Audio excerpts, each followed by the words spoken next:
Good day everyone, we are the group 11.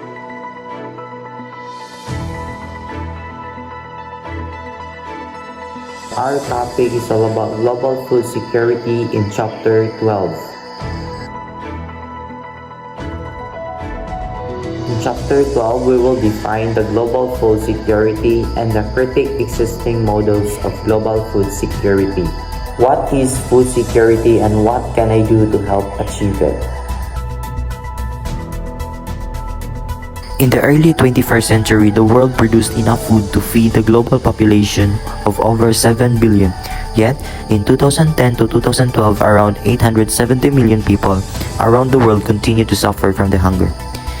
It has long been established that the availability of sufficient food to meet demand at the macro level is not enough to ensure the prevention of hunger and malnourishment at the local level. Despite this, the prevailing official discourse on and the dominant approach to global food security continues to overemphasize the needs to increase food production.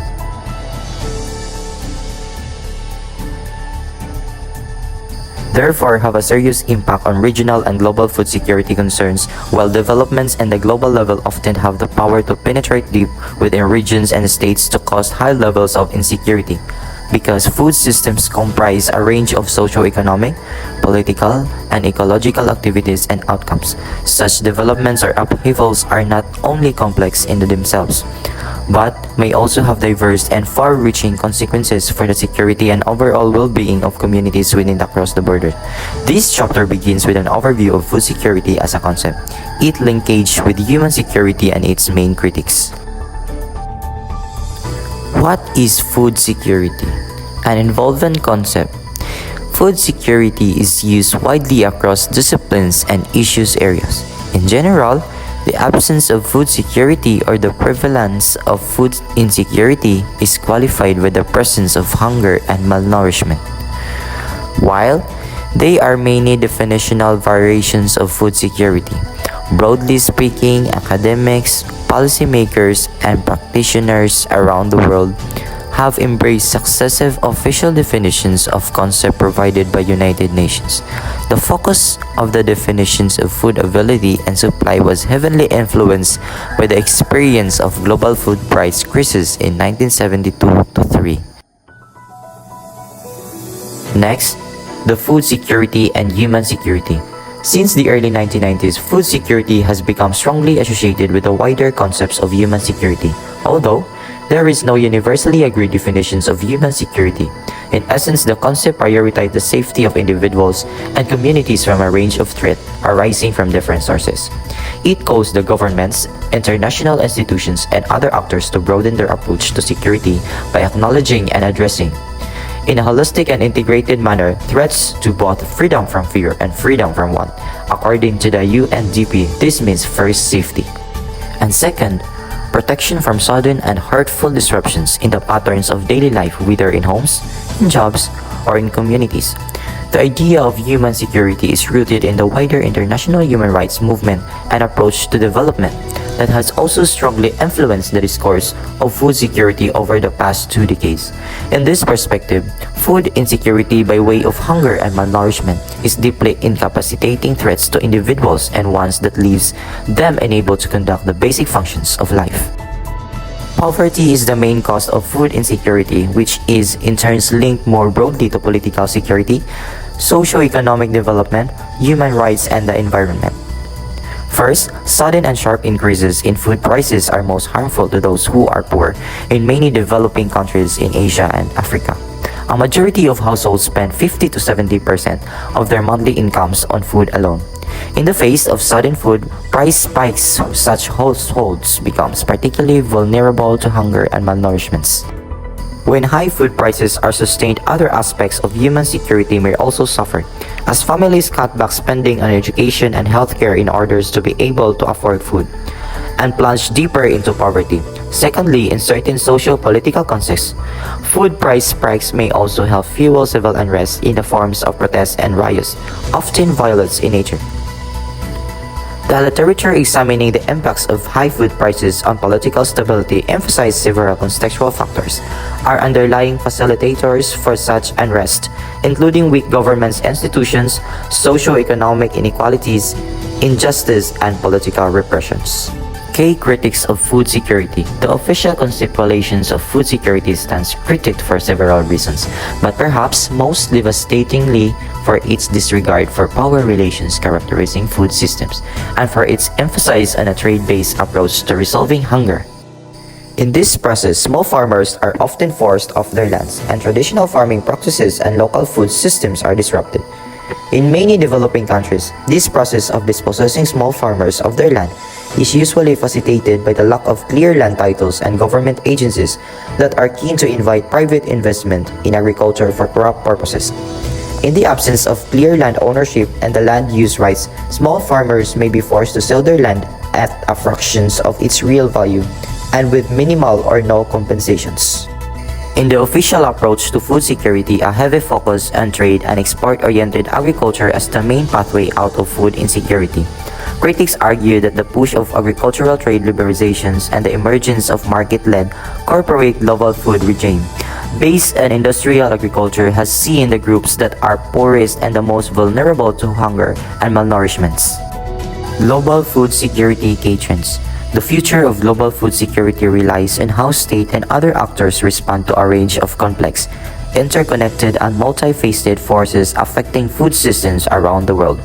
These food systems activities, outcomes, and interactions at the local, national, and regional levels have over the recent past become increasingly tied up in a complex of global network of relations, which is further enmeshed within other global networks such as transport, telecommunications, and finance.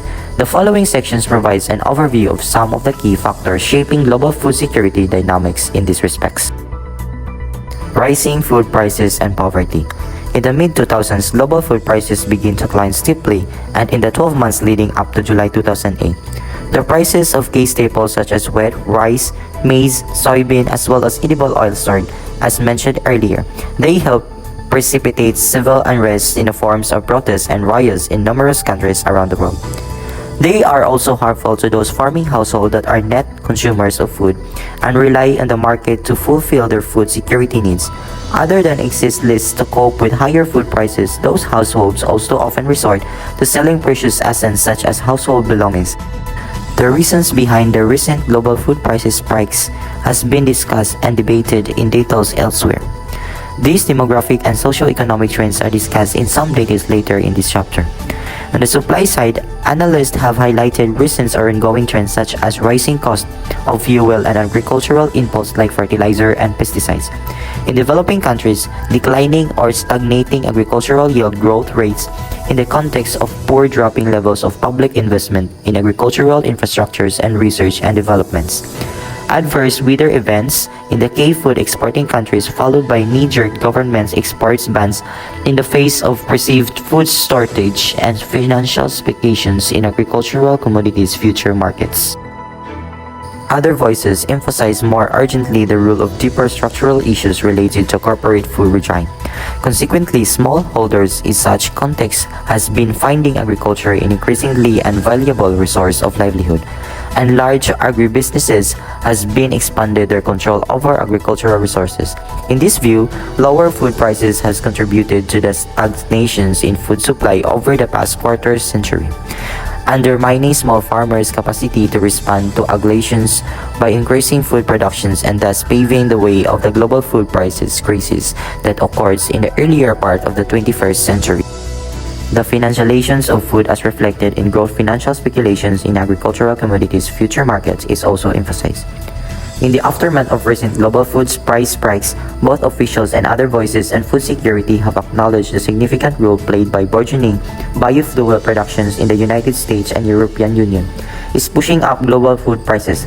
Alternatively, voices of food security have appeared to do such more critically in the context of role played by the International Monetary Fund or IMF and the World Bank's structural adjustment policies in turning countries once self-sufficient in staple crops into countries how heavily depend on the food imports and therefore heavily vulnerable to the broader negative consequences of biofuel productions and food security.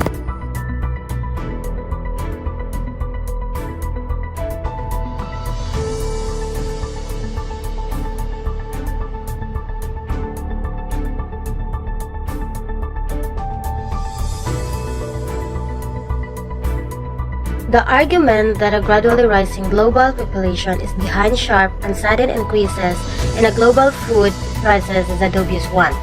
By mid-century, the world total population is set to reach over 9 billion, doubling the demands for food, feed, and fibery.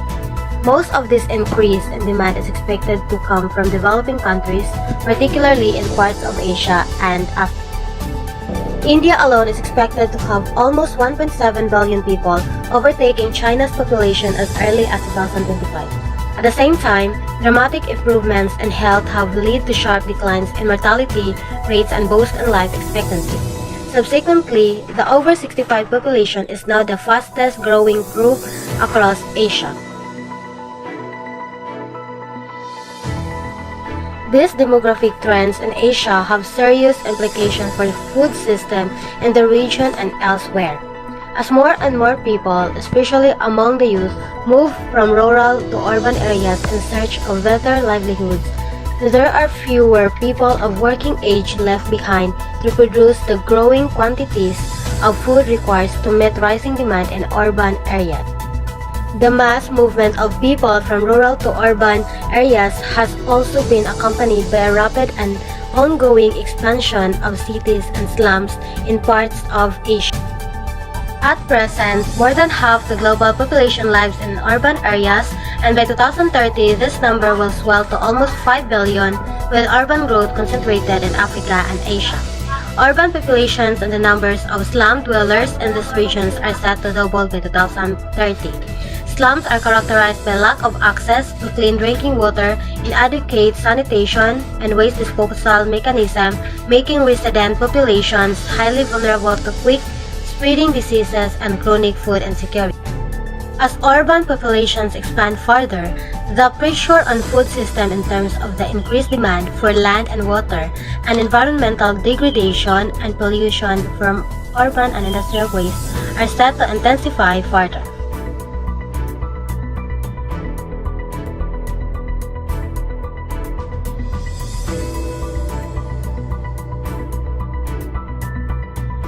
Rising incomes and changing diets.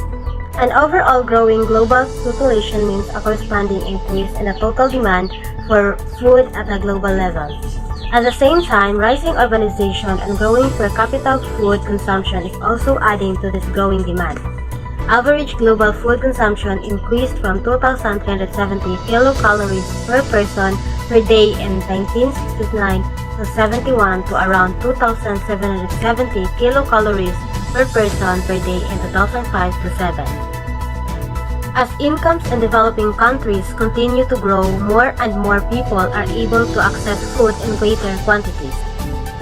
While initial increases in food consumption may pertain to the intake of higher quantities of key staples, mainly cereals, this is generally followed by a substitution phase where the latter are replaced by more energy-rich foods such as meat and those with a high concentration of vegetable oils and sugar. Animal products such as meat and dairy are grain-intensive to grow and therefore lead to greater indirect human consumption of both grain and water. Global consumption of meat increased by around 62% between 1963 and 2005, and consumption in developing countries grew by threefold during this period. In China, the increasing conversion of land for intensive monocropping of soybeans and maize for animal feed over the decades has come at the cost of immense pollution of waterways by fertilizers and pesticides, declines in biodiversity, the destruction of natural carbon sinks, and rising greenhouse gas emissions. Particularly in terms of the impact on global food prices if China begins to rely increasingly on the international market to meet the gap in domestic supply. Although it has managed to remain largely self-sufficient in key staples for much of the recent past, a contemporary analysis of production and consumption trends indicates that China's reliance on maize imports in particular is likely to grow substantially in the near future. Biofuel production, land use change, and access to land. The global surge in biofuel production was triggered in 2004-5 when the United States and the European Union adopted a number of policies and incentives to boost biofuel consumption of United States Agency for International Development in 2009.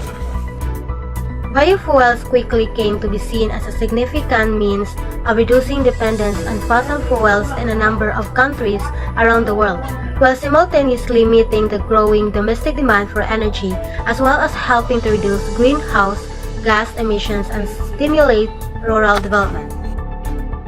First-generation biofuels are produced from plant starch, oils, animal fats, and sugars. Bioethanol, for example, is produced from food crops such as sugarcane, maize, wheat, sugar beets, and sweet sorghum, and is currently the most widely used from biofuel. The United States and Brazil are the world's largest bioethanol producing countries, while biodiesel, made from edible oils produced from crops such as oil palm, rapeseed, sunflower, and soybean, is produced in the largest quantities in Germany, France, United States, and Italy.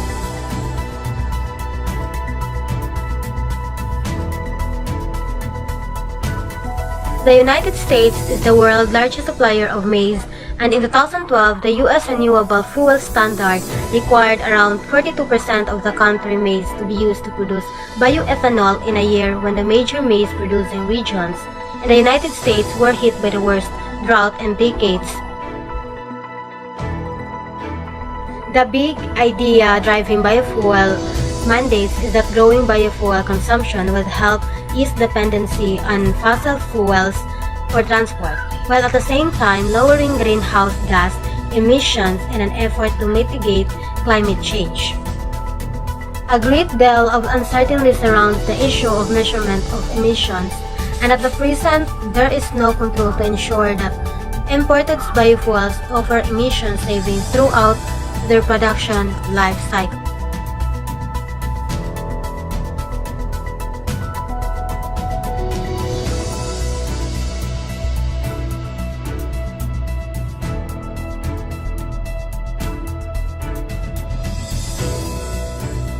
Climate change. Climate change affects all four dimensions of food security: food availability, food accessibility, food utilization, and food system stability. This means that it has an impact on human health, livelihood, assets, food production and distribution channels, as well as changing purchasing power and market flows. Emerging responses to calls for global food security. The surge in global food prices in 2007-8 was critical in putting global food security high on the agenda of government. Furthermore, the integration of smallholders into national and global food markets is emphasized as vital in order to allow the former to benefit from higher global food. There is also pronounced emphasis on the need for fair agricultural trade across state borders, which in turn requires the lowering of trade barriers by developing countries in particular and aversion to what is viewed as protectionism on behalf of the latter in general. This discourse has been embodied by a number of regional and global initiatives focused on food security. In recent years, at the 2009 Nagoya Summit, for example, the countries released a strong statement on the need to tackle global food insecurity in comprehensive and sustainable manner. The statement, supported by a number of other countries and international organizations, called for agricultural productivity stimulus to pre- and post-harvest inventions, emphasis on private sector growth, smallholders, women, and families.